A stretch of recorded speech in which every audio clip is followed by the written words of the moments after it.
Welcome to the Scott and One podcast. Folks, we have finally, at long last, made to a Houston Cougar football game week with an opponent to preview, matchups to consider, a full slate of Thursday through Monday college football to look forward to outside the Cougars in week one. And of course, we wouldn't forget about the Cougar sports currently in season. You're now number 13 Cougar volleyball program who looks every bit the force that we expect when we previewed them last time out, and the as still unbeaten as of recording Cougar soccer program as well. We are really in that nice little sweet spot where the early season optimism abounds, and there's nobody I'd rather talk about it with tonight than my two friends and co-hosts. Starting with you, Dustin. How are you doing, amigo?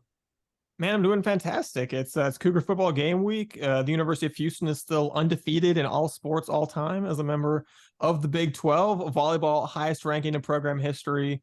And I'm here talking to two of my best friends about all of it. So couldn't be doing much better than this. Bobby, you've made it through your first preview month here at the podcast, a veritable audio two-a-days. I will ask, how are you doing, my friend? And how excited are you to be part of your first football preview episode? I'll be honest, I couldn't be more excited. I've been listening for 8 long seasons, and finally got the cool call up from the bullpen. So super excited to be here for my first preview episode. Hopefully we can keep things going and we don't get canceled going into year 10. Hope so. The producers have been very insistent that I tap the Gen Z market better. I have to learn some TikTok dances or if I Gen Z, lingo. I'm square millennial. So no, you're not. No, you're not Gen. I'm saying they're putting pressure on me to like learn the TikTok dances and the new phrases. Before I get to a further afield there, of course, we'd really appreciate if you guys go to patreon.com/SH podcast, little $5 a month, 16 cents a day. You can support our show and get access to premium content as well. So please support our friends at the 1012 Network at TEN12 Network on Twitter and many other social media apps as well. Dustin, tell folks about Charlie Hustle this week. I've been really bogarting the reads. It is your turn to talk about our good friends and sponsors tonight. I would love to. And to be completely honest, I am usually very happy to let Sam do the Charlie Hustle ad reads because, you know, he does a great job of them. My natural bubbly personality. Exactly. And I can just look forward to my notes for the rest of the episode and think what the things we're going to talk about while Sam is doing the ad read. But there's a moment from this past week that made me go, okay, I have to talk about this on the podcast. And that was, I was in the bedroom with my lovely significant other, and she was throwing on one of the Charlie Hustle shirts that she continually steals from me ever since they showed up. And to be clear, you know, when Sam and I talk about, you know, Charlie Hustle, you know, we say the things because we believe it, but it's also, you know, Charlie Hustle's paying us. I think you guys know that's what's going on. My significant other is seeing none of that money, so she has no reason whatsoever to be biased. And she puts a shirt on and she goes, "Oh my gosh, baby, these new Charlie Hustle shirts are comfortable as fudge." Except she didn't say fudge. She said the big one, the queen mother of dirty words, the F-dash word. So with apologies to the folks who made A Christmas Story and, you know, not wanting to maybe use that word in the promo with our friends at Charlie Hustle. I did want to that is a completely spontaneous and genuine reaction to how unbelievably comfortable these shirts are, in addition to looking really cool. I'm wearing one right now. I'm quite often wearing one these days when we're recording the podcast. So would strongly encourage you to go to charliehustle.com if you're picking up some U of H shirts. They've got lots of other schools as well. If there's other schools that you've got friends or relatives that went to, you want to support those schools as well. charliehustle.com. You can use promo code SHP15 as in Scott and Horn Podcast 15. That'll get you 15% off of your order. So make sure to do that. Check those guys out. Get some great, amazingly comfortable shirts and support your favorite podcast as well. How's that, Sam? Did I nail it for my first ever Charlie Hustle ad read? Thank you. I'm gonna clip it and send them an MP3 tomorrow and be like, I have some. So I'm not giving any contest. I have something very important you have to listen to, and they're gonna be like, "What is wrong with this guy?" And I'm like, "That's the best fucking promo." Oh, yeah, I just swore after. I just used it. Oh. This is the post game show of the promo, so don't worry. It's not. We're not in the body of the cup podcast. We're just cussing on podcast time. We're not doing that in the name of Charlie Hustle. To be clear, then giving myself 30 seconds more work and about 2 hours editing the Nauka. So good job by me there. Let's talk some Cougar sports, guys. Before I derail us any further. Yeah, and I think we got to talk about the Cougar volleyball program, which, like we mentioned, beat USC in the season opener en route to a 3-0 start to the season. Afterwards, they on Monday were bumped up to a program high, number 13 national rank, highest rank in program history.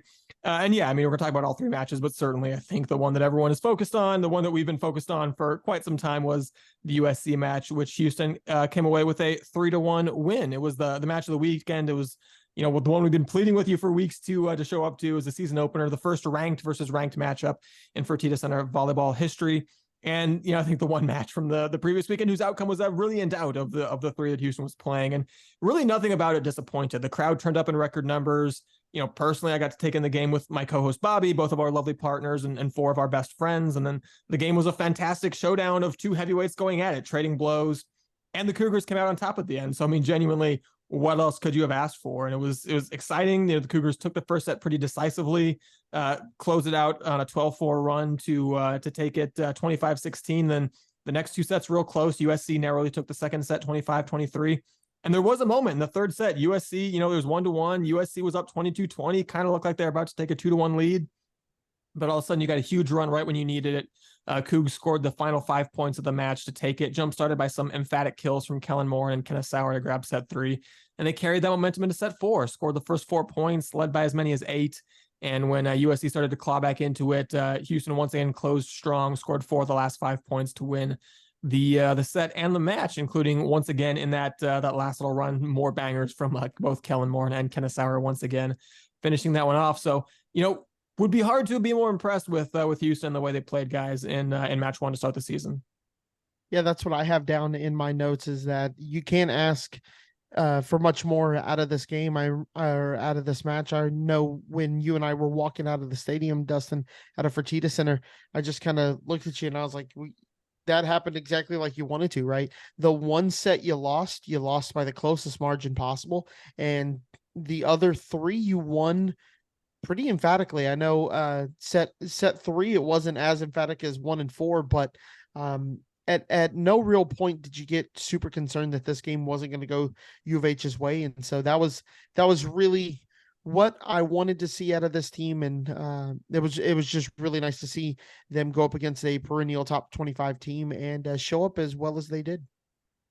Something that really stood out to me early was the way the Cougars were flying around defensively. And we said in the season preview for this team, Kate Georgiadis is your libero. She is your defensive tone setter. But a strength of this team, I think, is that you have so many other players who can get that really high degree of difficulty dig, keep the point alive. Abby Jackson wasn't one of your highest performing offensive players on Friday night, but she was still making plays defensively. I felt, especially early on, one of 2 Cougs along with Annie Cook to have multiple service aces as well against the women of Troy. And that's what's going to make this team so dangerous and hard to beat. It's what made, honestly, last year a team so hard to beat when you had Isabel Toit playing like she did last year. If you're an opponent, you can't just hope Abby Jackson has an off night, because not only there are other offensive players to step in there, but she's also going to affect winning in so many other ways for this team. And you talked about Dustin. He's the first time this sports season, you had your inflection point really at that point. You were down late in the third set, USC up 22-20, like you said, 21-18 right before that. And I can only observe what I saw on the ESPN Plus broadcast, but even when USC had that late lead in set number 3, I don't think this team looked like they were panicking. And I'm not saying there wasn't a sense of urgency among everyone involved there with Cougar volleyball, but the value of playing USC so early in the season, or a USC-like opponent, is seeing how this group with some new faces in key spots responds to pressure. And I think we got our first data point. They responded to pressure pretty dang well on Friday night. And not that USC went quietly there, but it's going to be stressful when you open against an opponent of USC's caliber. I think if you had given us a result that was the Cougars winning in less than 5 sets, not that if this team had gone down 2-1, they couldn't have come back. We've seen this team, at least the recent iterations of this team, come back so many times. It's almost been a hallmark of David Herrera's time here as volleyball coach. But I think if you had given us any result where the Cougars won and it took less than 5 sets to achieve, I think we would have all been pretty happy about that before Friday. Yeah, and I think when you look at some of the numbers, it really underscores what a good win it was for the Cougs. We talk about hitting percentage a lot, where it's maybe slightly analogous to batting average in baseball, and the national average is around 200. Houston hit 289, held USC to 168. This was a USC team that hit like in the 280s as a team last year. Houston held them to 168. It really speaks to what you're talking about, Sam, and how good the defense played. And one of the things that was really exciting was, we had the 3 transfers that we knew were going to, play significant roles this year. They all played, I thought, really well in the opener. Kenneth Sauer did a little bit of everything, team leading 18 kills while hitting 311. Had some like I mentioned when I was doing the little recap there, had some really huge momentum swingers. Also had 2 of Houston's 3 solo blocks, also had 14 digs, which is only one off the team lead. that whole, two-time first-team All Big 12 thing sure looked pretty warranted in her first game with the Cougs. Nana Mbanu had 9 kills while hitting 286. Katie Corelli, 6 kills, 3 digs, 3 blocks, also hit over 200. And just, the whole offense really looked good with the Yonda and Cook at center. Like I said, hit 289 as a team. You had really just everyone that you wanted to be involved in attack. Abby Jackson, Sauer, Mbanu, Corelli, Moore, and Rachel Tullis were all involved. And like I said, held a really good USC team well under their normal averages. Skylar Fields, who, just physically watching her play, looked like an All-American that she is, had some amazing plays where you just go, holy cow, she is an incredible athlete. 14 kills to go with 7 attack errors off of 51 attempts for a paltry 137 hitting percentage. And honestly, what's really remarkable is I think Houston kind of reminded me, or USC, I should say, reminded me of Houston like 2 or 3 years ago before they'd kind of like made it when they were clearly a good team.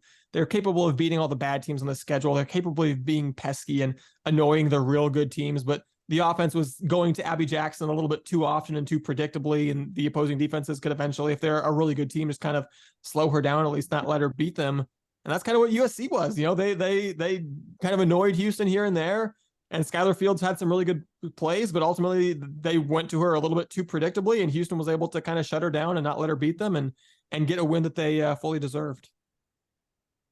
Yeah, I remember after the first set, I looked at you and I pointed at the scoreboard and I said, "Is a 500 hit percentage pretty good?" Is that I'm not a volleyball expert by any means, but I feel like that's a pretty good way to end one set. And you talked about, I think Sam talked about not being showing that you weren't really bothered by being down or something like that in that third set.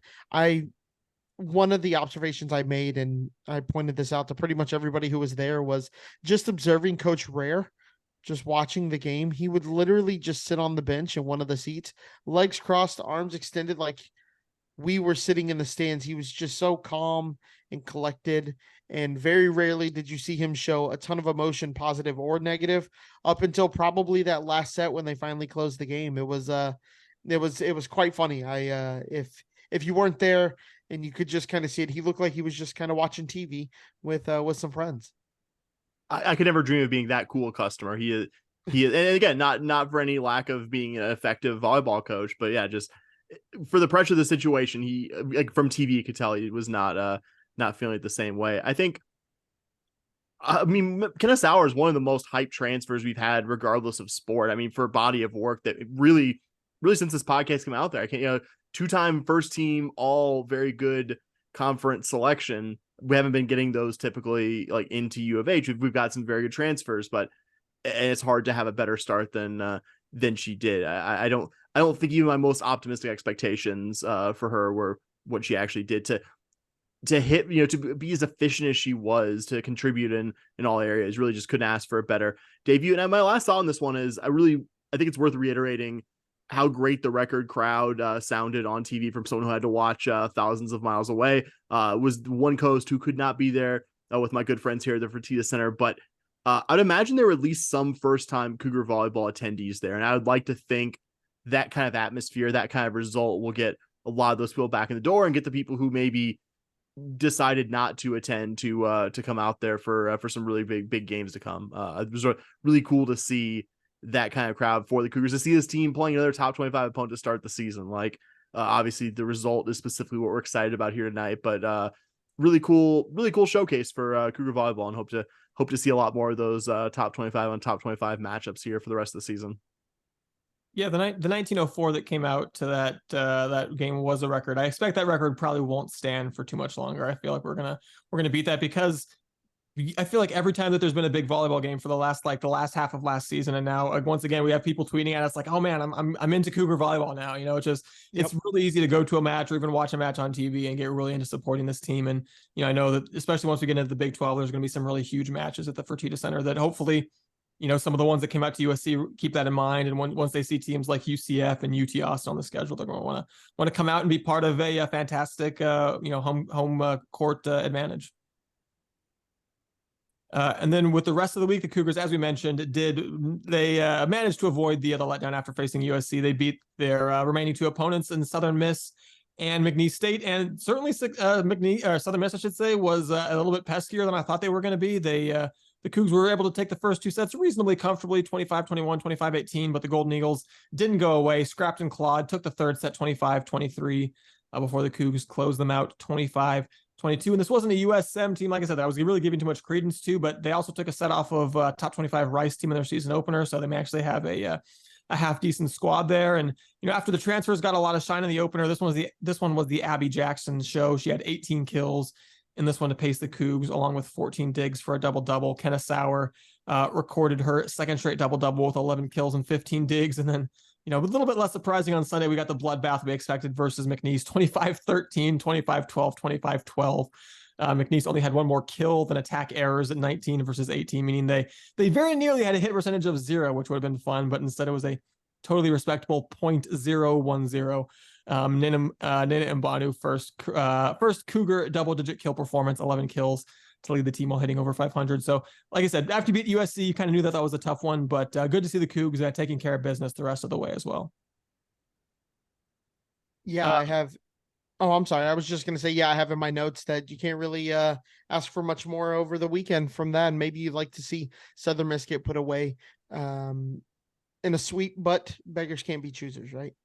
Yeah, I was going to say the valuable thing about this other mismatch is that you're dealing with this coming off an emotional high, that USC opener. And I think candidly, you wouldn't say the team played their best on Saturday night. And I think that tells you how high the standard is of this program, that the team won 3-1, only lost the one set by the narrowest margin mathematically that you could lose a set by. And we're still talking about this one like, it wasn't really the team's best effort, because it wasn't, but because it wasn't. And I think Kellen Moore, and also not to spoil some future news, did a lot to earn herself some future conference weekly honors with 6 block assists against USM. The only thing I'll say about McNeese is that in his post-game comments, even considering the opponent, that Rare seemed pretty happy with how the match went, I think, irrespective of the opponent. Kind of alluded to Southern Miss maybe not being their best effort. So maybe he sees something beyond just the Cougars vastly outmatching McNeese volleyball. Yeah, so for the week, the Cougars had, as we mentioned, rose to the highest ranking in program history, number 13 in the country. Kellen Morin, like Sam alluded to, for her efforts, was named Big 12 Defensive Player of the Week. That would be the University of Houston's first ever Big 12 weekly award in any sport. And certainly some interesting news around the Big 12. On opening night, we saw UT Austin, the number 1 team in the country, defending champs, lose to Long Beach State.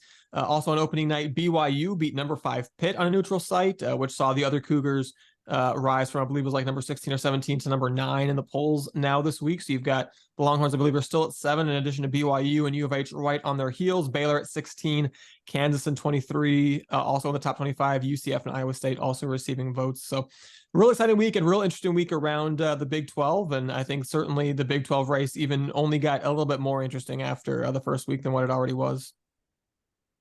Dustin, you just don't go into Long Beach and expect to beat whatever. Would they be the 49ers? They would be the 49ers. You don't go to it's not the Long Beach Pyramid and expect to walk out. It's still the Pyramid?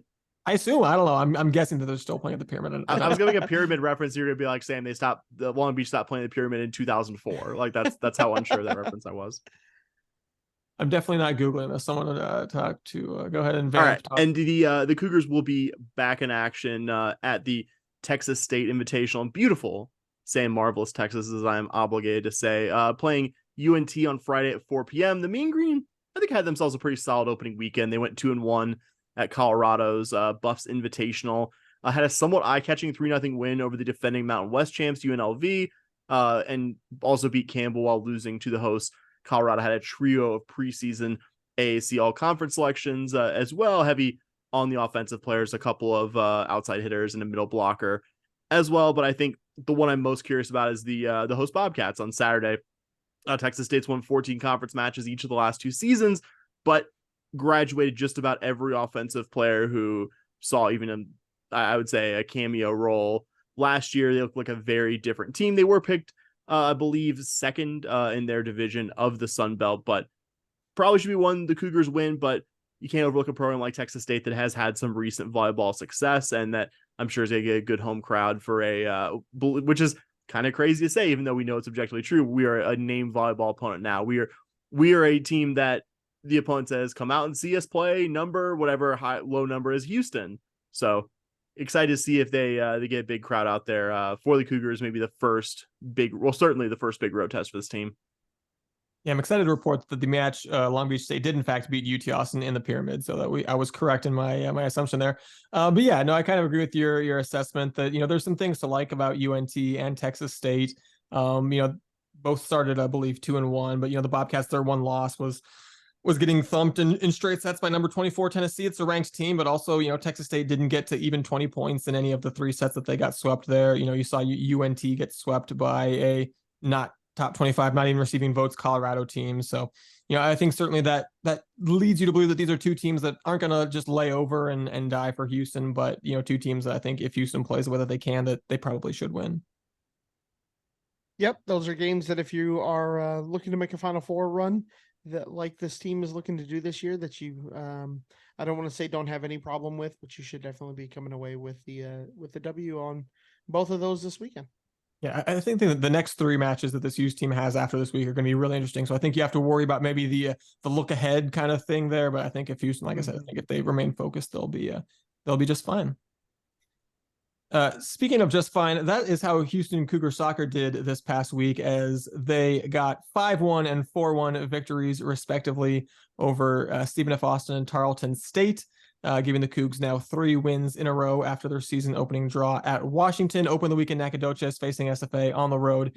This was an SFA team that we kind of knew Houston should beat, but also a team that this is a Houston team that really struggled on the road last year, one that got dragged into a 4-4 tie the last time they played SFA back in 2021 when Houston was having their best season in program history. So seeing them get the 5-1 win on the road, I think was cause for excitement. This one was actually tied 1-1 after 30 minutes of play, but the Cougs got another goal right before half and then 3 in the second half. And we saw 3 different Cougars score their first goals in the Scarlet and Albino in this one. Sophomore transfer Cameron Maddox opened the scoring in the first half, then got a second after intermission. And I think big shout out to defender Anna Reza on the first goal, by the way. Not to take anything away from Maddox, but that was definitely one of the goals where the assist was better than the goal. Reza won the ball at midfield, had a mad run all the way down to near the goal line, made a perfect cross to find Maddox, making a run to the mouth of goal, and Maddox, to her credit, put away. And the second was a real beaut by Maddox. She had a pass coming to her, fake like she was going to play it with her chest, but let it go by her instead, which faked the defender out. She then turns, chases the ball down, and buries it in the goal.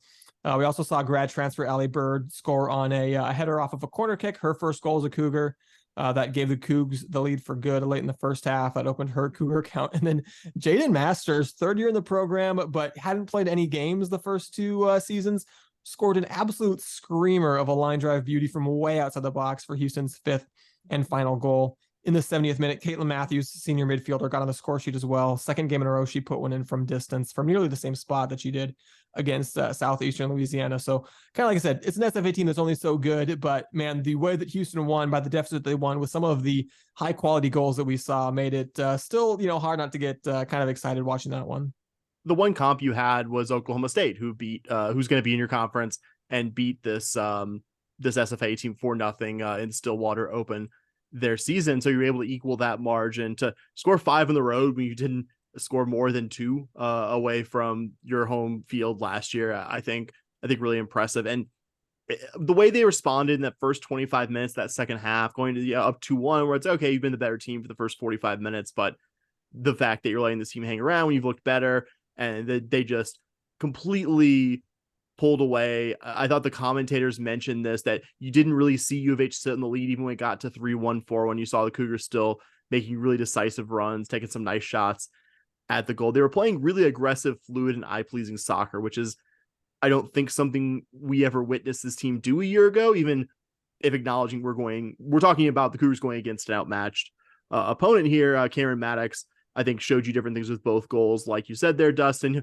very much in the right spot, but found the right spot for Anna Reza on that first goal, and then nifty little moves to get the second one. I think saw why she was a promising striker, saw why the staff wanted to bring her in, and has played her a lot in this early part of the season. This was one of those games the box score might tell you this was a lot closer than your eyes were if you watched it, because the SFA actually, I had to double take on this, actually outshot the Cougars in this one. But yeah, I know 14-13, but if you actually watch this, it was at no point fluky that the Cougars were winning this and winning it by a lot. And again, would like to see the Cougars do this against a better opponent than the SFAs and Southeast Louisiana's of the world, but they're doing just about everything you can do. Also wanted to shout out Olivia Dietrich, who won't be getting, I think, the plaudits when your offense scores 5 goals, but I thought did a nice job in between the pipes.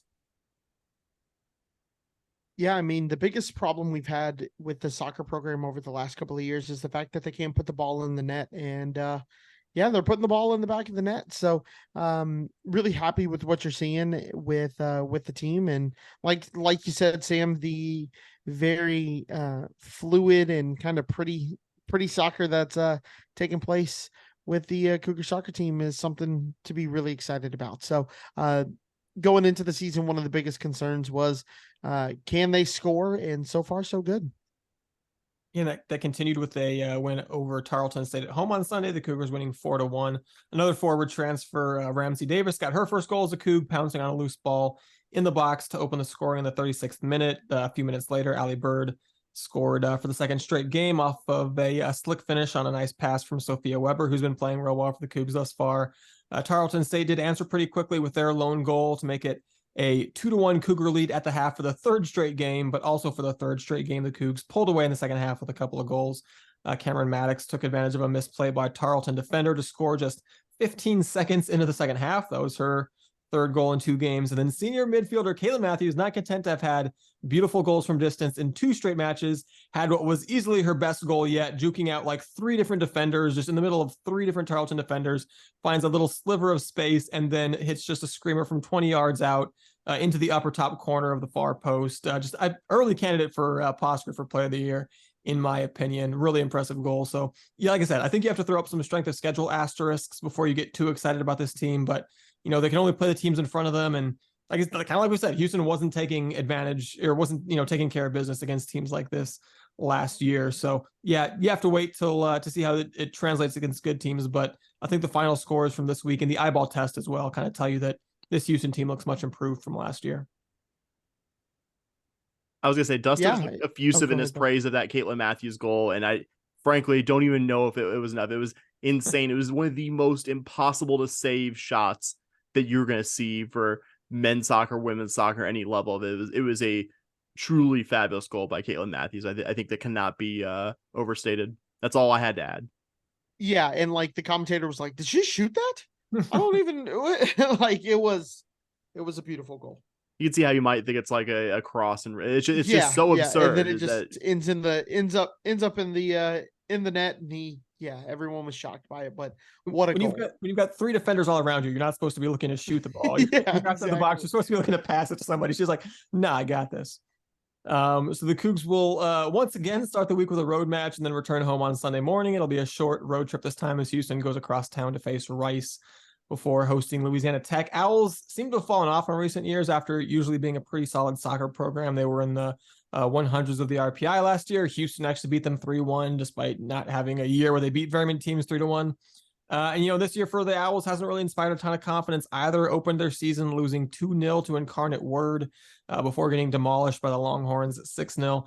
They have rebounded with wins over Texas Southern and Northwestern State, but, you know, it's TSU at Northwestern State. And yeah, I will say it is notable. Houston has not won a soccer match at Rice since 2001. They've had 6 losses and 2 draws in their last 8 trips to South Main. But notably, they've won 2 of 3 overall against the Owls after having won just one of their previous 12. And it kind of seems like maybe, you know, if Houston's on the upward trend, this might be 2 programs kind of going in the opposite direction here. So feels like it is an interesting test. Doesn't look like this Rice team is very good, but I think they're probably better than anybody that Houston has beaten this year. So I would say right now I'm like 30% sold on getting excited about Cougar soccer. I'm going to bump that to 40% if they are able to win both of their matches this week. We'll note some context. This isn't a series that's been played every single year. It's been played lots of years, but it hasn't been played every single year from 2001 to the present. But this might be the first time since maybe that far back that, and again, they don't put lines on college soccer, but that U of H would be a considerable favorite. Would be a considerable favorite against the Owls. And like the Cougars have beaten the Owls. It's not crazy to think U of H would beat Rice, but I don't think U of H went into those games as considerable favorites like they should on Thursday. But acknowledging, I think you're right, Dustin, that this is probably a better team than the last 3 that you faced. Yeah, absolutely. This is going to be the first real test to see if the Cougs can continue their scoring ways and what the rest of the year could kind of look like. You know, a lot of the games so far, excluding Washington, have been ones that if you're a program trending up, you want to make sure that you're getting those W's. And this one feels like one of those, kind of like a Washington one. Maybe you'd like to see a little bit more scoring, or you lean towards a win here more than you would versus in that Washington game. But either way, this is going to be a good test going into conference play and into the rest of the season. The Cougs get Louisiana Tech on Sunday. Like I mentioned, the Bulldogs finished down in the 220s of the RPI last year. They are 2-1-1 this year, but haven't played anybody remotely good. So at home, I think this one definitely needs to be a win. Yeah, they've conceded 3 2 different times this year. You'd hope the Cougars could keep their high scoring ways against this opponent. Yeah, absolutely. And before we get into Cougar football and UTSA game week, did want to quickly mention while we're on women's sports, Gigi Cook for the women's basketball team did have to mention, in what is otherwise a really exciting and positive week for Cougar athletics, we'd be remiss not to mention that Gigi Cook announced will be not suiting up this season with the Cougs due to an injury. With any injury, first and foremost, you feel for the athlete in question, and certainly feel for Gigi Cook here. And then certainly, in terms of how it impacts the Cougs, I think it's a significant loss. She was a very high-level high school recruit a year ago, went to Maryland, was a role player as a true freshman last year for an Elite 8 team with the Terps. So certainly somebody you'd have expected to be a significant contributor. So, I think Houston does have depth at guard, so I don't think this puts Ron Huey at risk of running low on, personnel to play. But I think in terms of high-level talent, Cook, I think, looked like one of Houston's most exciting players. So I think it certainly stinks. Yeah, never want to see anyone go down with an injury, especially a season-ending one. And like you said, she was coming in really hoping to be one of those people who helped the U of H women's basketball program go to the next level. And losing her, like you said, from a high talent situation is not great. Yeah, she was such a good recruit coming out of high school and just was able to play a role on a team that's, I think, a couple of magnitudes higher than where the Cougars are currently in the women's basketball pecking order. So you thought decent candidate to start here, but hopefully good recovery for Gigi, and that we'll see her in 2024. Lots of seniors and grad transfers or grad seniors in the guard groups. I think definitely going to have all kinds of playing time available to her next year. All right, so guys, like we said, it is game week for Houston Cougar football. They're playing UTSA on Saturday, and we'll get into the Roadrunners here in a little bit. But I think before we do that, I just want to talk about, it being game week. Houston released a depth chart yesterday on Monday. So I don't think either of us were terribly surprised, or any three of us were terribly surprised by anything that was on there. But what are kind of some of you guys' first thoughts on what you saw from the depth chart? So my first thought, we've talked about this kind of amongst ourselves, but the biggest thing was that it was, pretty secure. There was no ands and ors or anything like that. It was Dana kind of saying that he this is who his guys were, and that's what he was going with. And I kind of mentioned this in the interview that we did with our UTSA friends, but I do love everyone kind of freaking out over the depth chart. It makes me laugh because it's like, yeah, Dana can just change his mind. Like, this isn't like written in stone. It's not permanent. Like, this is really nice to have. It answers some questions, but if we come out with 4 wide receivers, then the 3 wide receiver depth chart wasn't exactly correct. So it just kind of makes me laugh whenever I see it. I'm all and everyone starts picking it apart and doing all that. I'm like, it could change if a guy wakes up Saturday with a cough or he has a bad practice on Thursday. So I always kind of chuckle about it. Yeah, I love how UH had 0 oars in a week where teams just had an absurd number of oars. Your secondary team, Iowa State, Dustin, had like 20, was that 29? 29 different oars on their depth chart. But also, Dana said, well, yeah, like this could change. Like exactly like you said, but he was just like, he's like, yeah, Brandon Campbell's not on there, but he had a great summer, and you'll see a lot of him. You'll see a lot of Parker Jenkins, neither of them whom were on there. I think he did this very like concrete seeming depth chart, and I think we all expect the 5 starting O linemen to be the 5 starting O linemen on Saturday, Donovan Smith to be your starting quarterback, and on and on and on. But like, he made it very clear that this isn't like a locked in stone exactly who you're going to see with the first teamers on Saturday. Like you said, Bobby, there's formations, all sorts of stuff that could change there. So yeah, I don't think anything that really surprised me that much. I thought maybe we might see a freshman on the 2 deep, but if you had told me that it's going to be a literal 2 deep, you're not going to see a single position go more than 2 people. I'm like, well, yeah, you're probably not going to see a true freshman there.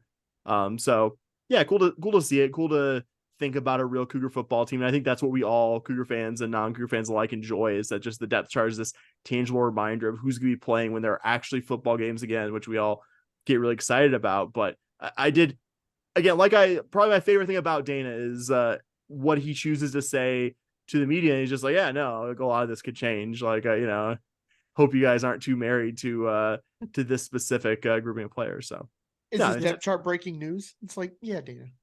Yeah, no, I thought it was funny. Kind of like I told our UTSA friends as well. It's like, I think coaches use the 29 oars or whatever to kind of hide who's exactly going to play. But you said it, Sam. Like, Dana's like, there are guys that weren't on the depth chart that are going to play. So I think by using no oars, he's kind of doing the same thing, because he's just going, he's just kind of like, okay, I picked 2 guys at each position. Like, even though there's more than 2 guys that are going to play that position, I just picked 2 guys just to pick 2 guys just to fill out a 2 deep, just to make just because you're supposed to do it or whatever. So I think you guys keep asking me. Yeah, he's like I'm also. I think he's also kind of just doing that as a way of just being like, okay, I'm not gonna actually let you know. Parker Jenkins gonna play. Some of the 2, Michael Harrison Pilot and Jonah Wilson, probably those guys at some point or other are gonna play. There's other, you saw a guy like Hassan Hippolyte, who was Doug Bell defensive captain, yeah, raving about how he's one of the alphas of the defense. He's a defensive captain. One of the 2 defensive captains was listed as the second stringer. Like, okay, but Hassan Hippolyte's not gonna. That doesn't mean he's like a backup, or he's not gonna like he's not gonna play significant snaps. Like, it's just okay. It's just, that's those are the guys that got put on the 2 deep. That bears some resemblance probably to who's gonna play, but you can only take so much from it. And I think it's what we saw wasn't terribly surprising for anything we expected. So I didn't really take too much away from it. So unless we have any other depth chart thoughts, I'm going to throw it to my 2 good friends here, talking to some repeat UTSA guests and friends to get to know our week 1 opponent, the Roadrunners, a little bit better. So here it is.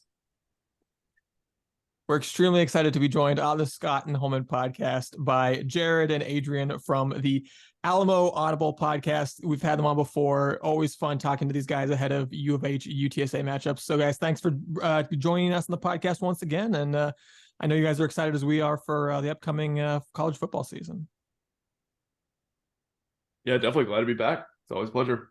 Thanks for having us. Yeah, we are absolutely stoked for the week 1 matchup for U of H versus UTSA. Very, very excited. Should be a fun one. I think one of the more fun college football matchups of week 1.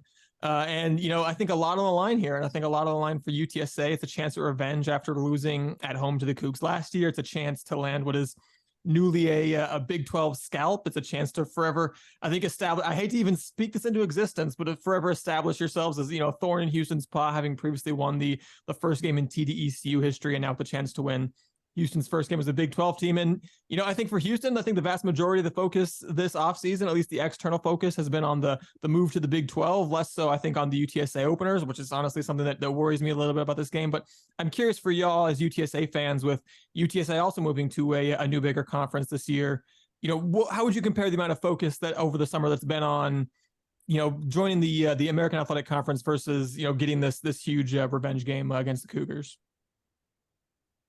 I mean, Houston is still the upper echelon of competition. So, right, by preparing for the U of H game, naturally, it's getting you ready to play in the AAC. So I think there's a lot of carryover there. And sure, maybe AAC style is a little bit of different play, but if you ask me, and Coach Jeff Traylor would never confirm nor deny this, but the Houston game has been circled, highlighted, starred 1,000,001 times by every single person on that roster. Yeah, I was going to echo the same point. I mean, when UTSA is lost in the Jeff Traylor era, they have flushed it pretty quick. And it's like, well, we're on to the next week. That didn't happen with the Houston game last year. I mean, they kept bringing it up in interviews, like, unprompted for months. And then as the season went on, that painstaking loss took on even more meaning when you see Tulane go and do what they did and know that, like, UTSA could have been in that spot had they beat Houston in week 1, right? So I would say out of any game in the Jeff Traylor era, that is the one that got away the most. And Adrian and I have mentioned that 12 men on the field penalty like 25 times in the podcast since it happened. So it's like Adrian said, it's been circled. And I think, like, there's a lot of excitement, obviously, moving into the AAC. Not as big of a jump as for Houston going to the Big 12. So I think the balance has been a little bit more, I guess, moderate. I mean, this does feel like one of the biggest games on the schedule for UTSA. So I think like there's plenty of attention. I think there's going to be a lot of fans that travel to the game. It's definitely a marquee matchup from the UTSA perspective. The other part of it is all of our Conference USA peers are moving to the AAC with us. So, Yeah, it's not a fresh home. You know? we're playing the same schools that we've been playing, right? But Houston, this is only the fourth time that we've got to match up. And so there's a lot more excitement, I think, even from the casual fan perspective about the Houston game than just jumping straight into the AAC to play Rice, UAB, and UNT again. Yeah, that's like when we moved to the Big East, right? Or the American that it eventually became. You know, we were super excited about going over there, and then next thing you know, it's like, oh, we have East Carolina. Tulsa and Tulane are coming to this too. Come on. Yeah, it's like, and I'm really jealous that you guys get a year with Texas in your conference. I would have loved to have you guys take another year in the AAC, right? And we go at least 1 year of being conference mates. So, just kind of going off of that, how are you guys generally feeling about the program and the direction it's headed? And is this finally the year Traylor wins a bowl game?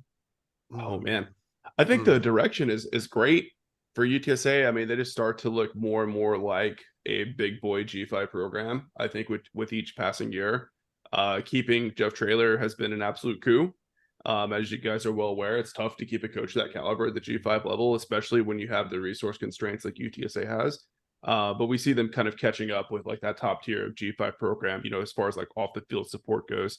And then, you know, enticing, you know, Frank Harris to come back for another year, getting JT Clark back. I mean, all those, they really only lost Akari Franklin in the portal, which is phenomenal. It's just, you know, in this day and age, it's so tough to keep players of that caliber on your roster when there's so much NIL money floating out there. You know, you could go to the NFL a year early, whatever. So the continuity is huge. It definitely feels like UTSA is going to be primed to compete for an AAC title their first year in, which is hard to do no matter what conference you're stepping into for the first time. As far as bowl game goes, that's like the last thing that Frank Harris hasn't achieved, that Jeff Traylor hasn't achieved at UTSA. So I think this would be like a huge, I mean, I don't want to get it, like they have to win 6 games first, right? So I don't want to get too far ahead. But assuming they take care of business, I think that there's going to be a really huge focus on that bowl game. I think UTSA just had like pretty bad luck, and their recent bowl game matchups have all been against really good ranked teams. And that can happen again. You know, if they finish first, second, third, whatever in the AAC, they're probably going to play a Power 5 team or a ranked G5 team. So it's almost like if you want to guarantee and lock in the bowl win, the season in the regular season probably didn't go as well as you expected. So I don't know. It's kind of a predicament. I think big boy is the best way to put that, right? UTSA becoming a big boy on the G5 landscape, on the college football landscape. Performance-wise, we've certainly got there here in the Jeff Traylor tenure. Jared talks about resources. Our resources are catching up at a rapid pace, right? I mean, we've seen more spin go into football than probably all of our past years combined over the last 2 seasons. And so it's getting there, right? But, I mean, nothing happens overnight. The big question is will UTSA be able to sustain this in 2024? We know we're primed for a big 2023 season, but with the departure of pretty much every star player on your roster that's been here for 5-6 year seniors, and fingers crossed, maybe you get to hold on to your head coach if we have a great season in the AAC. But can they then recycle the talent and maintain playing at a high level going into 2024 after you lose all of your good wideouts, after you lose a Frank Harris, after you lose an Oscar Cardenas, after you lose a Rashad Wisdom? So that's really the big question mark. I mean, yeah, we've been able to do it because we have so much talent on the roster. Can you recycle the talent and keep up the same level of play? That's going to remain to be seen for another year.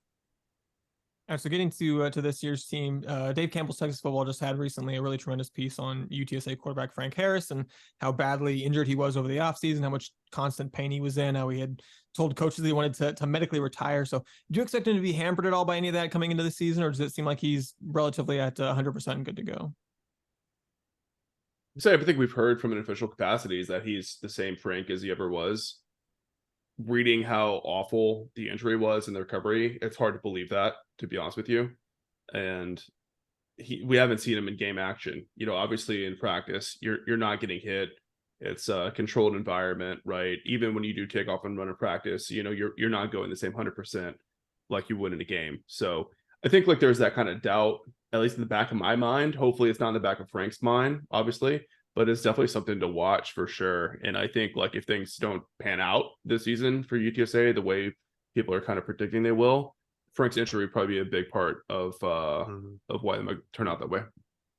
Yeah, I mean, the guy was literally in a wheelchair for a few months, didn't actually get on his feet until June. I don't think even then threw a football until probably July. So I mean, he's really been out of the mix. And who knows? Is he going to be able to sustain his level of play? Was taking all that time off maybe good for the rest of his body, even though it wasn't good for his knee? Yeah, who knows? Maybe his arm is a lot more refreshed because he didn't throw the ball for so long. I think it would not be surprising if through the out-of-conference schedule, you see UTSA running a little bit more of a run-focused offense than you have the last 2 seasons, where it's really been kind of high-flying with Frank Harris just throwing the ball all over the field.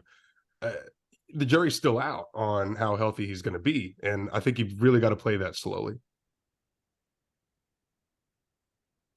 Yeah, and with that, the quarterback injury, you're also trying to break in a new offensive coordinator. What are some this for the second year in a row? What are some changes that U of H fans can kind of expect to see from the offense, and what has you excited about it, and what has you a little worried about it? As far as change, I would say practically zero, to be completely honest with you.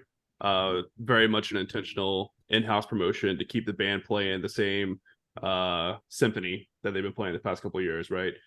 Justin Burke's the new offensive coordinator, but he's been in the program as long as Traylor has been here. So terminology is not going to change. Play calling probably won't change much at all. Scheme's going to be the same. They're not redeveloping an offense by any means, right? I think there's a chance there might be more tight end focus in this offense. Burke was the tight ends coach before, and him and Traylor both just love tight end play. So I think a lot of 12 personnel. I think Oscar Cardenas might get more opportunities this year, but I think the offense generally is going to look and function about the same. Yeah, I would agree with that. And again, like I was saying, I think the only thing is you might see a little bit more focus on the run game, especially with Kavorian Barnes at the helm. He's only a sophomore, but the guy is just so dynamic running the football. And we really saw him break out last season. He's going to be even better this year, bigger, stronger, more experience. He's highly cerebral and also highly physical running the football. And so I think just naturally, and not even necessarily a part of Justin Burke's, new scheme or anything like that. Yeah, that's the way they've always wanted to play. They're just healthy enough and deep enough to do it now. And now, yeah, exactly that. You have that piece at running back to be able to run that sort of offense. So, you've got a guy who's going to be getting 20 plus carries a game. No doubt about it. You mentioned the run game, but when we do see Frank Harris throwing the ball, Zachary Franklin, you mentioned being kind of the one departure to the other transfer portal, a little significant from UTSA. Roadrunners also saw receiver JT Clark suffer an injury towards the end of last season. Jeff Traylor this week has said that he's going to be a game time decision against Houston. So if we see, Clark also limited or not able to play, who else in the receiving corps do you guys expect to step up alongside, kind of the obvious Joshua Cephas? Right, definitely. So Chris Carpenter is a guy that transferred from Colorado last season. They had him on special teams duty, and then he popped a kickoff return touchdown against, what was it, UTEP, Adrian? Yeah, first UTSA kickoff return touchdown in program history. Yeah, and after that, they started working him into the regular offense a little bit more often. Josh Cephas sat out the bowl game as a consequence of getting arrested for a DUI. And Carpenter played pretty well. He did have, I think, a drop touchdown and maybe a drop first down as well. But he was getting open consistently. And there have been a lot of clips from him at practice throughout the fall of making, over-the-shoulder catches on the sideline, one-handed snags, stuff like that. I mean, he's legit 4.4 speed for sure. He's a little bit undersized, but I expect him to get some focus in the offense. There's also a retro senior receiver, Tyke Ogle-Kellogg, that's been at UTSA for a long time. Really highly recruit coming out of Tennessee, had offers from like half the SEC. He had actually sat out his senior year of high school due to some disciplinary issues, and he's never quite broken out at UTSA. He's been a solid, consistent receiver. But if JT is not able to go this week, then I think Tyke is probably going to take some of those snaps and perform fairly well. I mean, he did well last year when JT went out with his injury. Yeah, certainly so. Chris Carpenter is already listed as a starter, and Tyke is at that same X position at wide receiver as JT Clark, right? So I think you'll see, if anything, JT Clark will have limited snaps if he is involved in the Houston game. You'll probably see Tyke getting more of the run there. And don't forget about our tight ends, man. Oscar Cardenas and right behind him, Dan Dishman. Those guys are really instrumental in those moving the sticks sort of plays, short runs. And I think you're definitely going to see a lot of tight end get involved in the passing game. Awesome. Well, offense has been the calling card of the UTSA football program, as you guys have bust out onto the national scene over the last couple of years, and they've been ranked well ahead of your defense. We listened to you guys preview the defense and just say you're less than sure about what the defense is going to look like. So what do you see this defense doing well against U of H? And then what is more of a concern for you guys going into Saturday? Adrian, want to take it first? I'm hoping that our defense is able to excel in areas that they haven't necessarily been able to excel in against U of H. And that's penetrating the backfield, right? Running the blitz. I know you guys return a lot of your starters at offensive line, but I know that there's some depth issues there. And so I'm hoping we can maybe take advantage of that, get into the backfield and causing turnovers, right? So first it's the havoc plays in the backfield, but the turnovers is something that's kind of been lacking through UTSA's back-to-back CUSA title run. There just haven't been enough interceptions, haven't been enough fumble recoveries. It's just something that's severely missing is a defense that is really able to sort of put their foot down on opposing offense, have the offense be scared to run those big plays against. And so, with a guy transferring in at quarterback for you guys from Texas Tech, I think he had a 12 touchdown to 8 interception ratio last season. Maybe we can take advantage of a little bit of Donovan's balls and grab some of them in the air. And so I think they have to take an enormous step forward in two departments that they've been really weak in. Yeah, I'm going to echo that for the most part. I mean, I think one thing I'll point out, last year what won Houston the game against UTSA was Clayton Tune's scrambling ability, especially in overtime. I think that's one area that UTSA might improve in this year. They brought in a lot of transfers at inside linebacker. They had an All-American from Angelo State come in who shows a lot of speed on his film. They had Mississippi State transfer, came from JUCO, and then oh gosh, there's so many. I'm blanking on the third one. Martavius French actually transferred last year, but he came from Tennessee as well. And French was there last year, but he didn't really play much in the Houston game. He's still learning the ropes. I think all those guys are just gonna have a little bit more speed sideline to sideline. Donovan Smith is a dual threat, just like Clayton Tune was. So I'm hoping those guys can add some depth to that linebacker position and kind of prevent Donovan Smith from running free and picking up first downs at will late in the game, especially in these awful Houston conditions. They're going to be playing in the heat. Thankfully it's an evening game, but it's still going to be hot as hell. So that defense is going to wear down over the span of 4 quarters, and I'm hoping to see one improvement there. I think the starting cornerbacks will do pretty well in man coverage. I say that with all due respect to the really talented receiver unit that Houston has. Even with Tank Dell gone, I still think it's one of the strongest units on this team from what I've seen. So I'm not too worried about the starters holding up in like press coverage man on man, but when they go zone coverage and when they rotate in the second string, third string guys, that's when I'm starting to get a little nervous, right? So that's one thing I'll definitely have my eye on come Saturday. All right, so one question we like to ask people a lot before we preview them in football is, let's say, just grant for the moment that UTSA is going to win this game on Saturday. What do you think the primary storyline from the game that's coming out of this game going forward for UTSA is? I think for me, it would show a kind of shift in the offensive success rate of the run game. Last year, UTSA only ran for like 30 yards against Houston, which didn't really hold up through the rest of the year. A lot of that was due to an injury to the right tackle, Mekhi Hart, like in the first couple of snaps against Houston. That kind of set the whole offensive line into chaos for the rest of the season. But if they're able to run, for a respectable 120, 150, something like that against Houston, I think that really changes the offense for UTSA. And I think that'd probably be the thing that would hand them the game, is just having some kind of run game that they can kind of hang their hat on and give that defense a rest with some longer drives. Yeah, I was going to say the same thing, but in a different way. And that would be, the success of a healthy offensive line, right? And we struggled so much with offensive line injuries. It's actually kind of a miracle we were able to pull off the season that we did and have the offensive success and output that we did. But yeah, for me, if they're able to win this game against Houston, it's going to be because you have a fully healthy offensive line that's really, really strong. And there's some new pieces in there, and you've got a new center. And so there's going to be maybe some growing pains a little bit throughout those 4 quarters.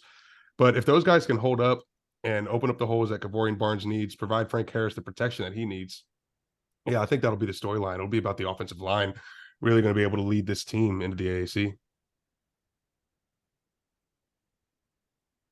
All right. All right. Oh, And then we mentioned the move to the AAC at the start of the interview.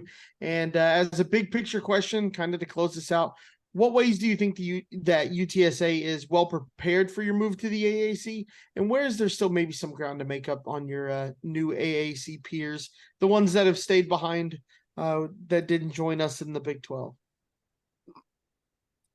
It's a good question. I'm like, do I want to answer with an on-field question or an off-field question? It's okay. If it's like us in the Big 12, it's money, right? Like yeah, for 100%. sure. Yeah. Thanks to Houston's many Sweet 16 and Final Four runs, a lot of money getting passed around that conference that UTSA hasn't seen yet. You're welcome. I'm going to answer on the field though. I think the depth in the secondary is not up to a Power 6 level right now. There's some talent there for sure. Don't get me wrong.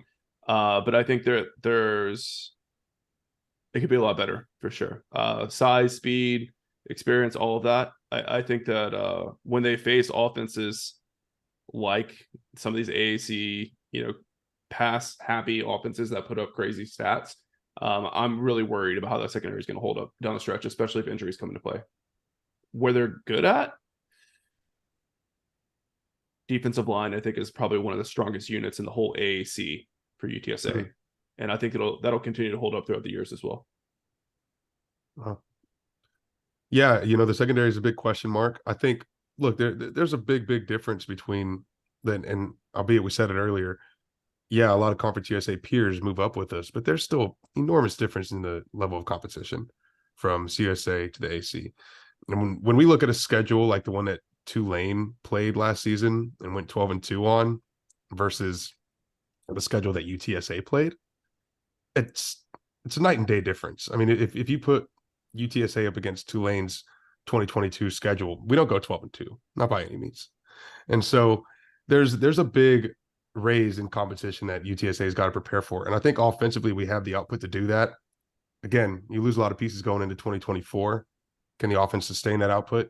That remains to be seen. But for now, they can.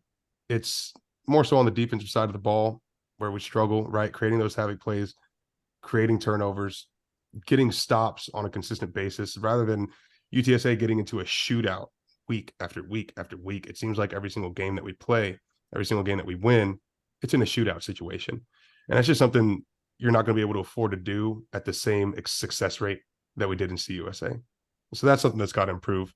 Of course, yeah, the money, the resources, that's got to get better, but that doesn't happen overnight. Right. But now the on-the-field issues, those can sort of happen overnight in the transfer portal days, right?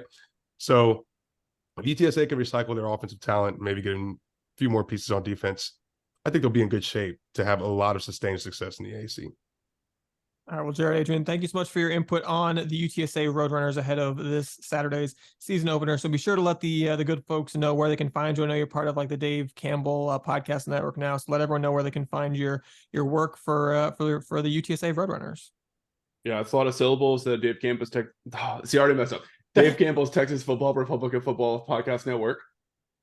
If you just type in Republican Football, it'll pop up. So we're on there. We have a website, alamoaudible.com, that kind of congregates all of our coverage across all the different sports and podcasts and all that. We're on all social media outlets at Alamo Audible, and I am on Twitter/X at JaredUTSA. That's right, and I'm at Alamo Adrian _.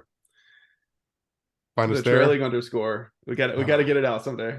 Come on. Elon said he was going to start deactivating all the accounts that didn't post anything. That Alamo Adrian literally has never posted a tweet ever. So I don't know what I got to do to get rid of that _, man, but we're patiently waiting. We've been waiting for the @podcast Twitter handle for years and years. Let me tell you, we want to do SH podcast. We're doing that because at podcast is taken by someone that hasn't tweeted in like 9 years or something. It's ridiculous. So wish you the best of luck from someone in a similarly suffering situation. But yeah, thanks again, guys. So thanks again to the Alamo Audible guys. Always the people to have on to talk about UTSA, really knowledgeable about the Roadrunners and that buzzy Texas college football program. So I would start kind of my general thoughts here about the Roadrunners. I mean, this does feel like even with a move to a bigger, noticeably better conference for them, it does.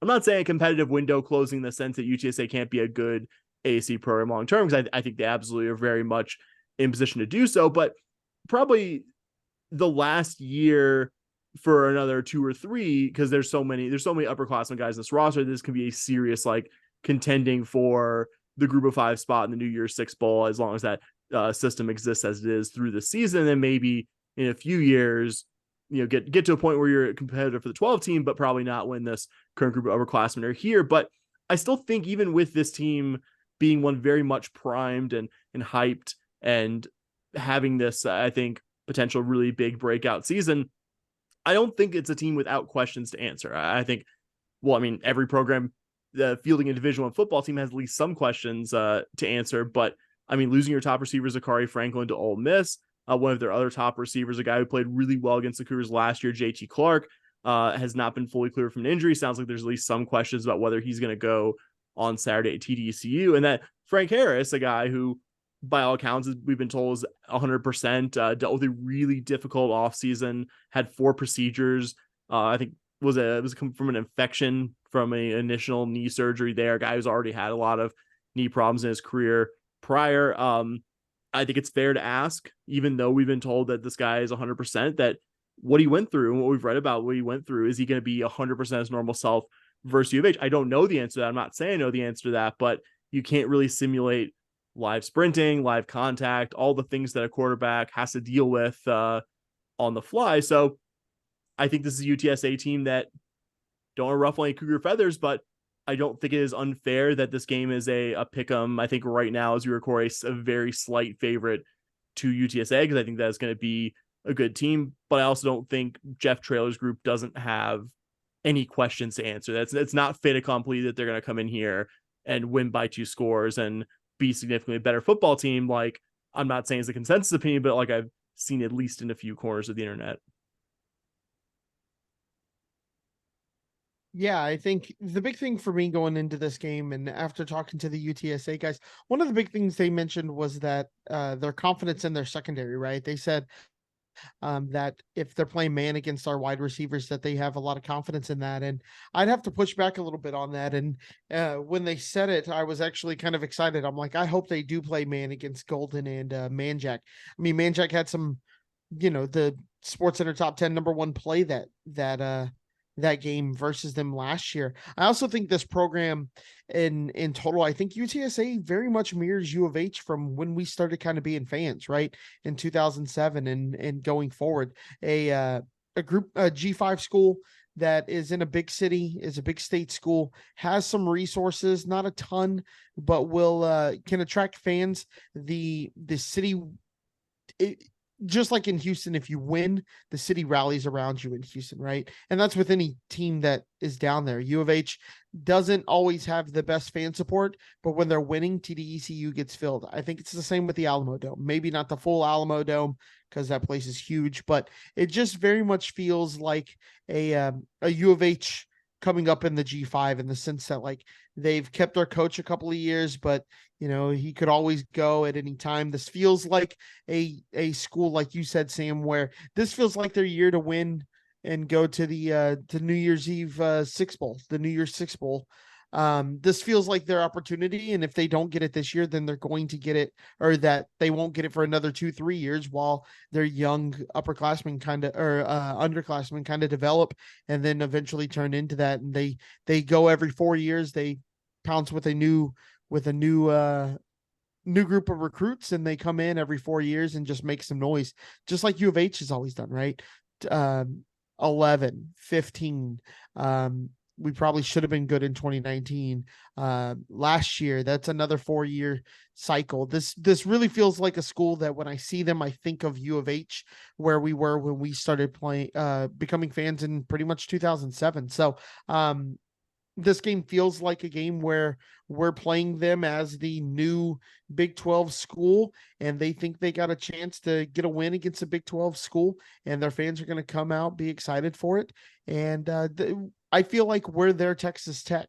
How we always thought like, hey, we can compete against Texas Tech. They're not that much better than us. Look at everything we do with much less money than they do, much less facilities and all of that. And we have relatively been pretty much on Tech's level. They've been beating us for a while, but no one would say that Tech is head and shoulders better than we are. That feels like what UTSA is coming in and what they tell themselves about us versus them. Yeah, I think there's definitely some things that scare me about this one. They were a really good offensive team last year, and kind of like you mentioned, Sam, I think that there's some things you can go, I don't know if this edifice is gonna hold up or whatever, but I can imagine it working. I can imagine it working certainly for a game or two at the beginning of the season, depending on how the health holds up and everything. But if Frank Harris is really back like they say he is, obviously some questions at wide receiver, but they got Cephas back. They got some other guys that I think are going to be good. You heard the guys being pretty excited about the Barnes kid that they got at running back, and I think offensive line they've got some starters coming back. So I think this is probably we'll see exactly what's going to happen, and maybe it does kind of fall apart, but I think this is still going to be a pretty good offensive team for UTSA, and to say that Houston was underwhelming defensively and needs to take multiple steps up is certainly an understatement. So I think this is actually a pretty good test for U of H, and I think that as much as there's a little bit of iffy there, I think there's also more experience of guys playing together, especially with Harris at quarterback, than Houston has on offense. And I think these are both going to be some defenses that maybe have some questions, or maybe going to make some plays. We're going to get burned a little bit too. And if it comes down to, whose offense is consistently making more plays, having a quarterback that's in his 7th year in the program, whatever, versus the guy that's in his first, I think that's the kind of thing that can make a critical difference in games like this. And I think also in a game like this, just kind of like we've alluded to here, the fact that we asked the guys and they said, hey, this is a game that UTSA has like double circled on the calendar. Mm-hmm. They have since basically the minute the game ended last year, circled this game on the calendar, versus Houston, who was very much every conversation anyone had coming into the year was about playing in the Big 12, and that was not about playing UTSA in the opener. So, I don't think that Houston's players aren't going to be, hyped up for their first game of the year, but sometimes you do see, even in a game when, sure, every game, every team should be motivated, but you do see it when sometimes when one team just has this game a little bit more circled than the other team does, that ends up playing a difference. And I think that could potentially be a factor here as well. So, I think that there's a lot that could break either way. This is a game that I could see it coming down to the wire. I could see either team kind of breaking a few things and winning by a couple scores. I feel like there's a lot of possibilities up in the air, but I don't know. As much as I am trending positively in terms of my overall confidence for U of H as the season as a whole, the more I look at this game, the more there's that like pit in my stomach that's just like, I don't know if I feel too good about this. It's a tough one in week one, like having a retooled secondary, but okay, your retooled secondary has to go against a 7th year quarterback who's shown himself to be a very, very high level passer. And again, cannot reiterate enough, very, very experienced at this level. You're not going to throw anything at Frank Harris that he likely hasn't seen many times before. I have some more questions about UTSA's defense than the offense, which I think is going to be, I think I saw their preseason SP plus ranking offense was 36, which not a criticism of Bill Connolly's metrics there, but I think that's going to be a top 25 offense at least when it's all said and done this year. I think the preseason ranking might be a bit more accurate. On the defense, they have some guys who were pretty big contributors last year to replace, but if they get a full season or Rashad Wisdom, that might make up for some of what they've lost from last year, playing a lot in the back end as well. And I'm not going to read too much into coach media comments and stuff like that, but Dana definitely mentioned that the guys know that they're an underdog on their field. It's been mentioned, I'm sure, to this team that you are an underdog to this group of 5 program in your state on your home field. So I hope that kind of lights an extra fire under the guys as well, even if I think acknowledged earlier, there's a good case to be made for why UTSA is a very slight betting favorite as of right now. Guys, if you don't have any more UTSA specific thoughts, I wanted to kind of do one last look at this. I wanted to get each of you guys' matchup to watch from this one. Something we're going to be looking at for each opponent this season is in particular, whether it's individual or unit on unit matchup for this opponent where you'll be watching the Cougars do. So I'm going to lead this off here. I'm excited to see what the Cougar offensive line can do against UTSA's defensive front in this one. O-line is the position group we have talked about a lot in this football offseason. The vibes weren't always immaculate, but this is an experienced group. 2 super veteran guys, I think, your toughest positions. Patrick Paul at left tackle, Jack Freeman at center. Also really high on Tyler Johnson, who graded out way better than any other guard who played for the Cougs last year, starting at left guard. But I think at least some questions with Tank Jenkins at right guard, Ruben Unije at right tackle as well. Neither guy has been a high-level starter for you at any point, though, again, O-line might be the longest group in terms of guys developing by the time they hit their 4th and 5th season. So not necessarily writing those guys off as well. And talked a lot about the O-line coach, Iman Nagavi, the potential for an improved run game, a guy who's overseen a lot of really good run games in his career prior. Holgorsen's made it very clear this year and many others that he wants a balanced offense that features the running game prominently. UTSA returns their top 2 highest graded interior guys from last year, Nick Booker-Brown and the absolutely mammoth 6'3", 340-pound Joe Evans. Both guys graded out top 100 nationally at the position. Brandon Brown, a first-team All-CUSA pass rusher last year as well. Trey Moore, their leading sacks and TFLs guy, is back. I'm not saying UTSA is the best defensive front UH is going to see this season, but they're good enough that if the Cougars can actually run the ball effectively and keep Donovan Smith clean, I think it'll actually mean something. I mean, 12 months ago against this opponent, the Cougars really struggled to run the ball. And I think we saw it kind of foreshadow the struggles the team had really in that phase of the game the entire season. And I'm not going to make any big pronouncements based on one game, but if we come back here and U of H really struggled to run the ball on Saturday against UTSA, I mean, hard to feel too optimistic about even getting to 6 wins the rest of the season. Guys, what do you think? Yeah, so my initial thought on this was going to be our defensive line versus their offensive line, right? And, you know, when you have a 7th-year quarterback, getting to him is going to be the utmost importance, especially considering we would all kind of agree that our secondary is kind of the shaky side of the defense for us. We would want to see pressure on him pretty quickly to make sure that we are getting to him and that he doesn't have as much time to let routes develop, things like that. But after talking to the UTSA guys, really the matchup that I'm most excited for is going to be that wide receiver versus secondary matchup, the U of H wideouts versus the secondary of UTSA.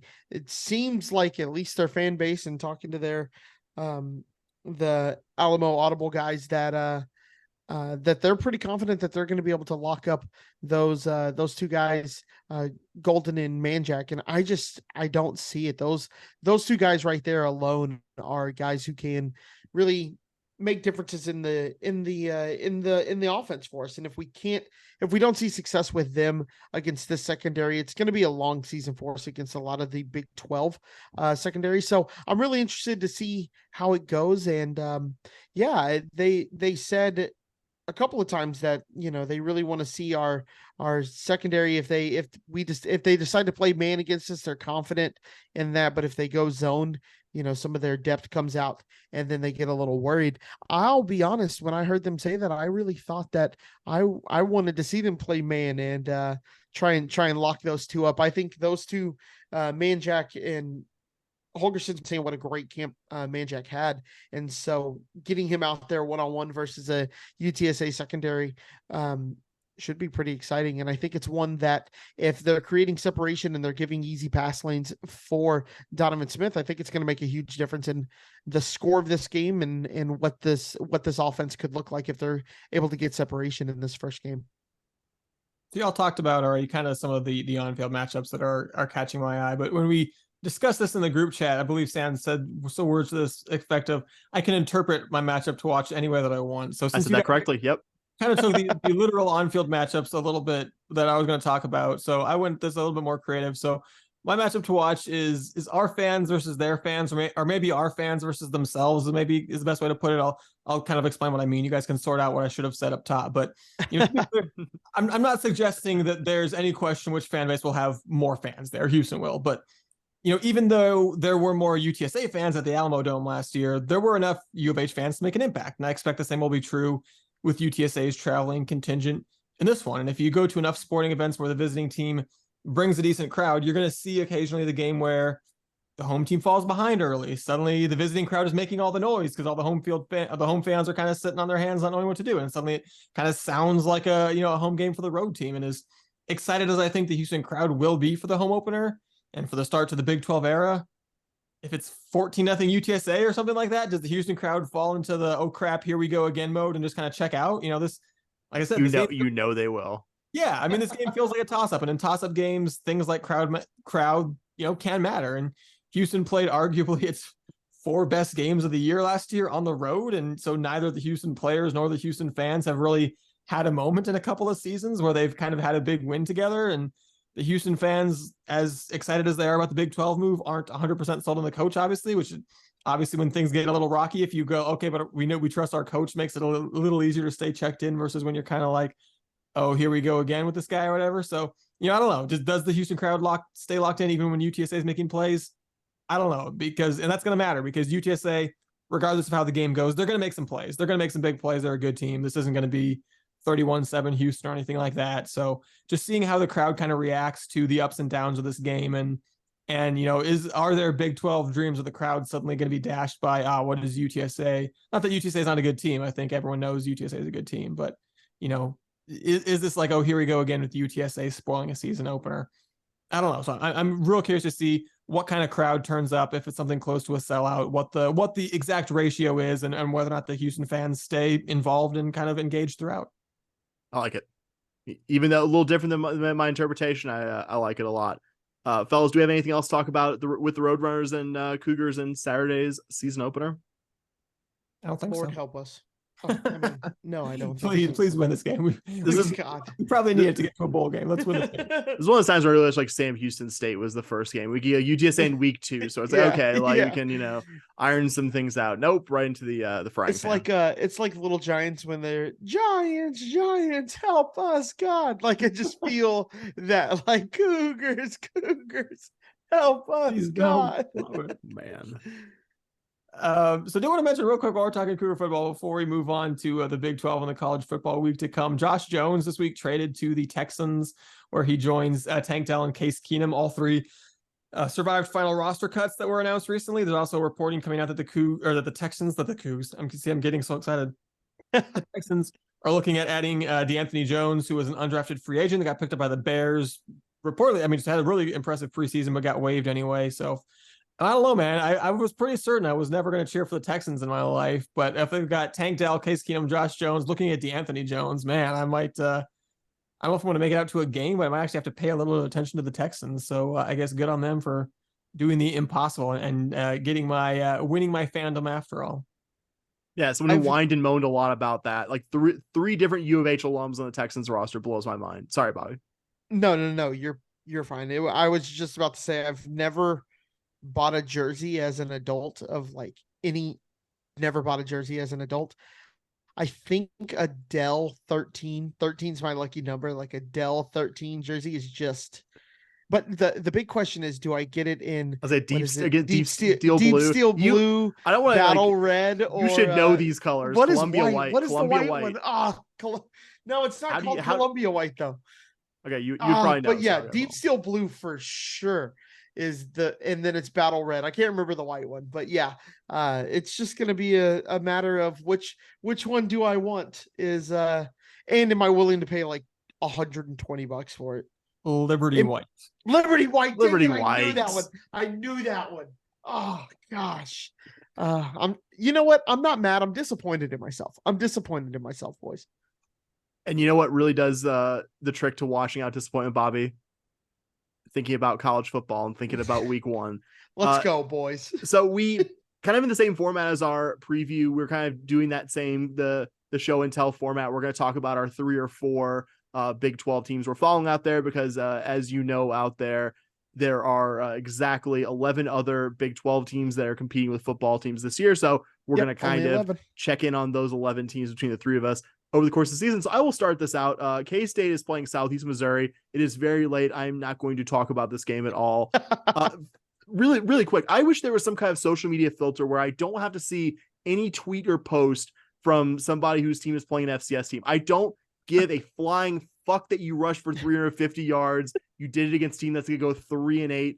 in the Big Sky this year. Come on, like give us all that have to see your tweets a break. But I'm going to talk about Texas Tech Wyoming, which is like a really surprising game. This is at Wyoming. Texas Tech agreed to take a road trip to Wyoming, which hasn't been an amazing team, but they've been pretty consistently bowl eligible, which I think is really probably the peak of what you could hope for consistently at Wyoming. You don't see a lot of P5 teams in any rate still do the trip to Laramie. We'll just say, as somebody who regularly hikes around that elevation, 7,200 feet, which is where Wyoming sits, can kick your butt over the course of a football game if you are a super athletic Division I player. But I think it's going to be a decent early test, for a Red Raider offense that should have, I think, one of the better offenses in the Big 12 against a Wyoming team that should have one of the better Group of 5 defenses. Not much of a test for a Red Raider defense that has some question marks because Wyoming is just laughably bad at throwing the ball pretty consistently year in, year out. Good running game, but I don't think Wyoming's going to be able to win that style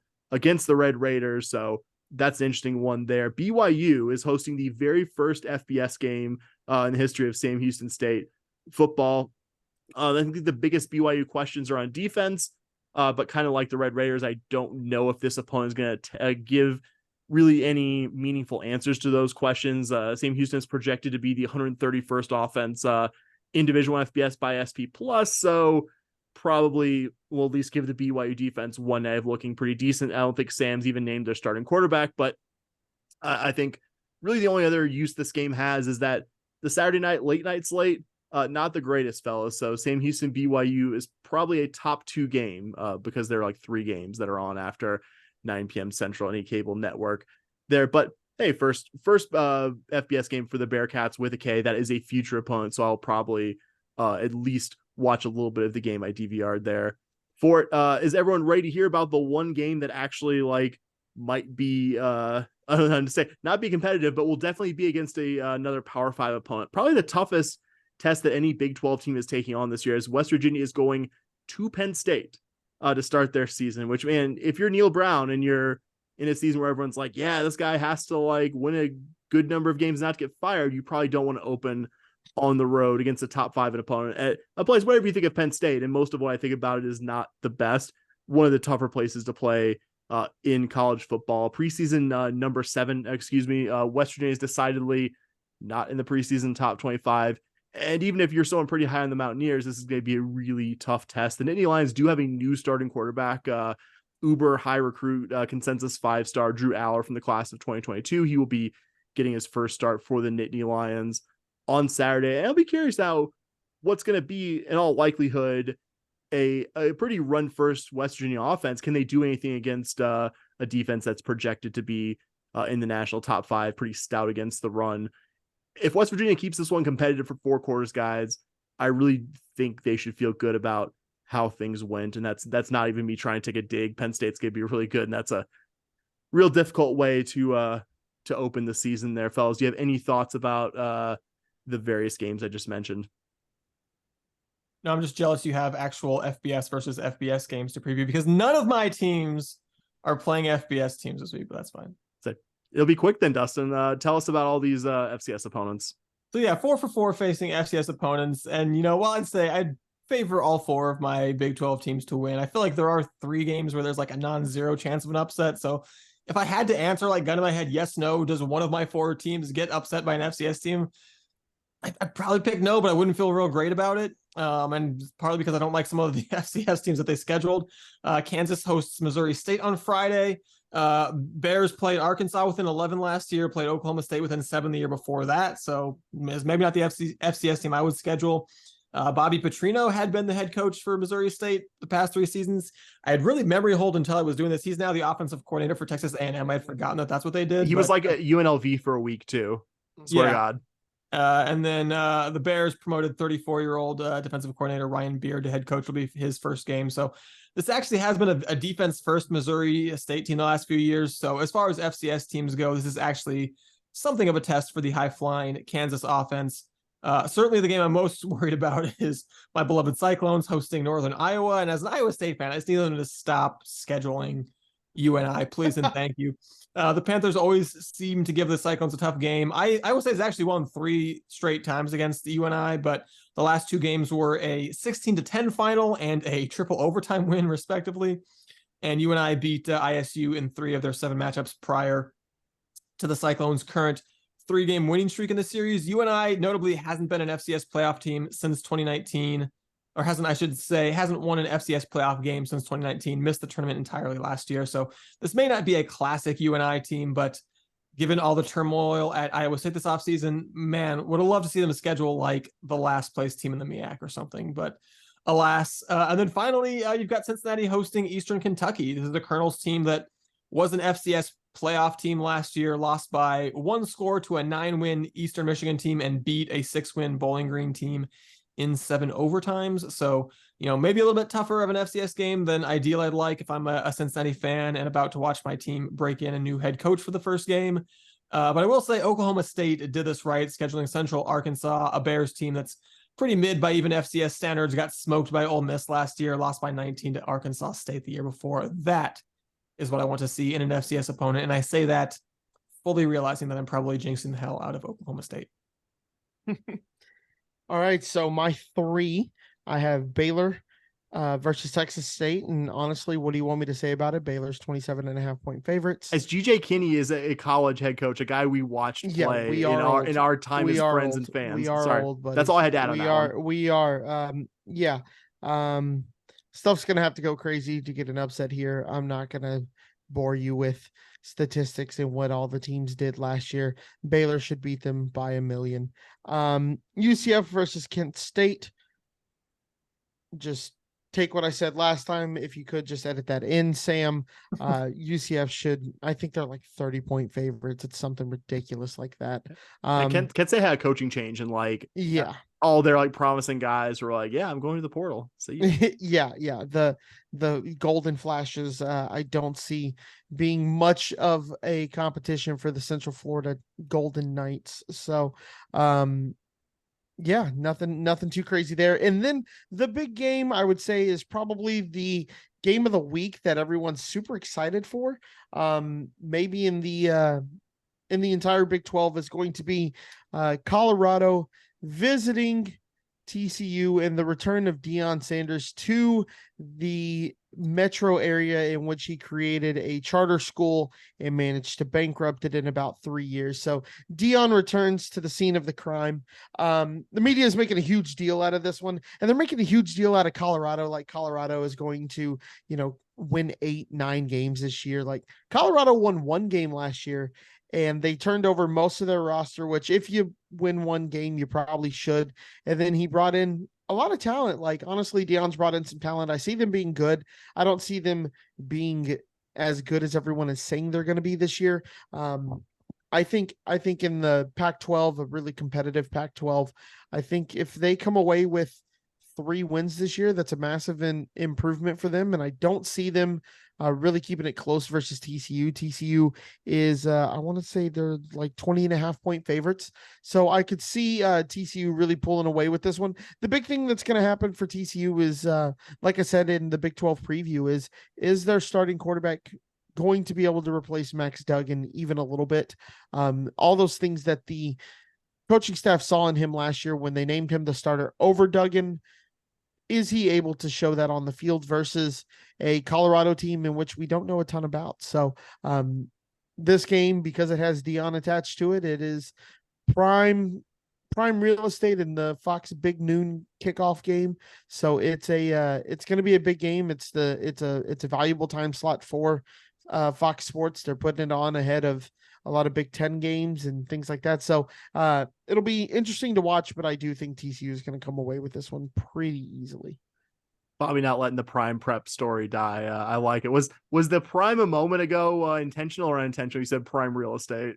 No, that one was on accident, but it's good catch, always the good best catch. when they're organic. Always the best when they're organic. Good catch. Yeah, no, it's just the Prime Prep Academy story is just one of those things that like nobody talks about. And you're like, it's so scummy. It's really scummy. Deion created a high school, and then like no one got paid, and it just shut down. And all the kids had transcript issues afterwards because this guy had no idea how to run which I don't have any idea how to run a high school. Neither do you guys, my co-host. But you know what the difference is? Not starting. You know what the difference is? We didn't start one. We Yeah, didn't start exactly. one, right? Yeah. And if I was starting one, I would ask like our former roommate who's a teacher, I'd be like, hey, like, what's the first thing you need? Like, I don't know. I would at least Schools. ask How some do you run questions. them? Yeah. Like, I'm sure she could get me in contact with somebody who would know what they're doing. But yeah, there's a lot of sketchiness behind it. If you actually type in Prime Prep, you can find I reread the story about it today just as a reminder of how kind of terrible that situation was. All right, so we said we were each going to pick one non-Big 12 game to highlight. I have like 4, so I'm going to need y'all to go first so you can hopefully eliminate some of the games. Oh, jeez. I'll do it too. So my game of the week, my game to watch, I might be taking one of y'all's. Boise State at Washington. I think a lot of this is the fact that Washington's quarterback, Michael Penix Jr., one of the most exciting players you're going to watch in the country this year. Washington should be one of the teams around the top of the Pac-12 in that conference's final ever season. Certainly its current form. It was a team that I kind of forgot went 11-2 last year, and but for 2 one-score losses in the midseason, probably would have been in playoff contention. Boise State kind of had a down last couple seasons by their standards, which is crazy because they went 10-4 last year and went to the Mountain West championship game. I think that's just how high the standard is there in Boise. They return a really exciting dual threat quarterback, Talon Green, a couple of good backs as well. The only way I see this one being not close is if Penix Jr. and the Huskies offense really just takes advantage of a Bronco defense that does have a number of new starters, but we'll say their head coach, Andy Avalos, was a super accomplished defensive coordinator before he took over the head job at Boise. So that won't hurt. This one's in the 2:30 Central time slot. I'm going to try this year for my game of the week to, as the schedule allows, pick games that are not directly conflicting with the Cougars. The only other game I wanted to highlight, this is surprising. This isn't an amazing game, but for the opening Thursday night, this is actually a pretty good one. Florida at Utah, kind of a fun non-conference game there. I don't think it's going to be especially high scoring, but I think that's pretty good for a Thursday night match. I think the big question there is Utah's 2 starting quarterbacks, Cam Rising and the other guy's name I forget, are very, very questionable to play this one. And Florida, for any of their faults, could probably do pretty decent against whoever Utah's QB3 is. So those are 2 I'm going to highlight. I have some other games, maybe some secondary final thoughts, but I will pass it to you, Bobby. Give Dustin as much time as possible to have us eliminate games. Bobby, what is your game of the week here in week 1 outside of the Cougars and Big 12? Yep. So it's going to be North Carolina versus South Carolina. Just a fun little rivalry that's not really a rivalry. That is a rivalry. Game's taking place in Charlotte, so not at anyone's location. It is the Duke's Mayo Classic. So you do have that extra riz going on for the Duke's Mayo Classic trophy, I guess. A lot of people, when they hear games taking place in Charlotte, North Carolina, they think North Carolina is going to really pack the house. Actually, Columbia, South Carolina is about 50 miles closer. I was looking it up while Sam was talking. It's about 50 miles closer to Charlotte than Durham, North Carolina is. So my company is kind of set up in a suburb of Charlotte. We have but it's in South Carolina. So it kind of made me go, hey, wait a minute. Charlotte's really close to South Carolina. Wonder which one's closer. So, the spread's only 2.5. UNC, top 25 UNC, number 21, is only favored by 2.5. So going to be interesting. You got 2 teams that, don't necessarily hate each other all the time because they play in different conferences and stuff. But both of these teams want to win this game more than normal, just to say that they kind of own it. So North Carolina, South Carolina, 6:30, so it kind of interferes with the Cougar game, but that'll be one that can kind of go on the laptop screen while the Cougs are on the big screen.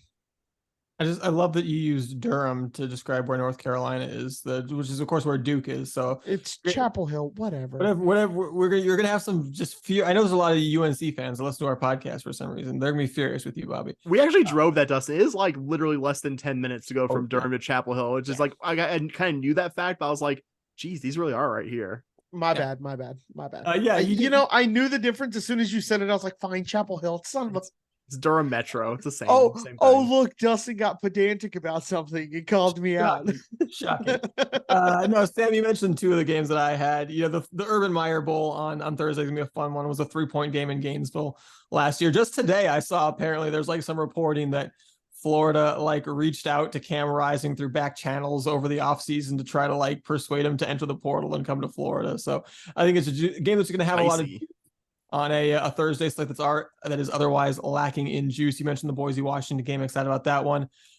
Friday, Miami of Ohio at Miami of Florida. I had that one down too. For no reason other than I'm just delighted that the Miamis are playing. That just makes me so happy. I like Miami in this one, fellas. Yeah, Miami's definitely gonna win. Did you see the Miami the Miami of Ohio's quarterback was throwing a little smack talk in there? He's like, on Friday we'll show them who the real Miami is, and it's like, yes, I love it. Sir, you play the I thought you were gonna say he's Blaine Gabbert's little brother, which he also is. It's the older Miami of Ohio was the original Miami. Yes, they are. So just kind of funny. Just if you didn't see that, just definitely go look at it. Everyone was like, all right, bro. If that's what you want to say, that's what you want to say. But no, the other game I was going to highlight from Saturday was South Alabama at Tulane. Tulane coming off their fantastic year, starting this season in the top 25. They got South Alabama at home. You might think, oh, maybe that's a easy game for them. But I mean, South Alabama went from, they kind of mirrored in a smaller way Tulane's year, because 2 years ago they went 5-7. Last year won 10 games for the first time in program history. While Tulane, of course, was going from a 2-10 season to a Cotton Bowl, so even more dramatic turnaround there. But I think two pretty good G5 teams, and not by any means a gimme game for Tulane in their first year of kind of trying to recreate the magic that they had a year ago. Yeah. Mention only two other games. 10 p.m. on Friday night, Stanford at Hawaii. If you've just been waiting 8 months for late night football to watch, that is definitely late night football. Actually, it might be close. Hawaii gave Vandy a pretty good game in week 0 in Nashville. I'm also going to mention, because I think I'm obligated to, even though I'm going to not be probably watching a stitch of this game, but it's a pretty good helmet game. If you weren't aware, LSU and Florida State are playing in Orlando, but you could probably find plenty of podcasts that want to actually talk about that one in depth. So I'm not going to do it beyond this. But you're talking about GJ Kinney being the head coach of Tulsa, making you feel old. Timmy Chang being the head coach, him too. Yeah. Timmy Chang being the head coach of Hawaii makes me feel old as well. But yeah, like I said, I mean, he had them actually kind of showing a pulse against Vandy in week 0. So we'll see what they can do. All right, I think that's gonna do it for us. So on our way out, we're gonna throw some websites at you. Patreon.com/SH podcast, charliehustle.com, promo code SHP15. Check those websites out. Leave us a 5-star review in your app of choice. Do all the good things. Email us shpodcast@gmail.com. I feel like I forgot something in my hurry to rush through. Did I forget anything, guys, or is that it's fine? I think that's it. I think we'll call it there. So that's it for us. As always, go Cougs.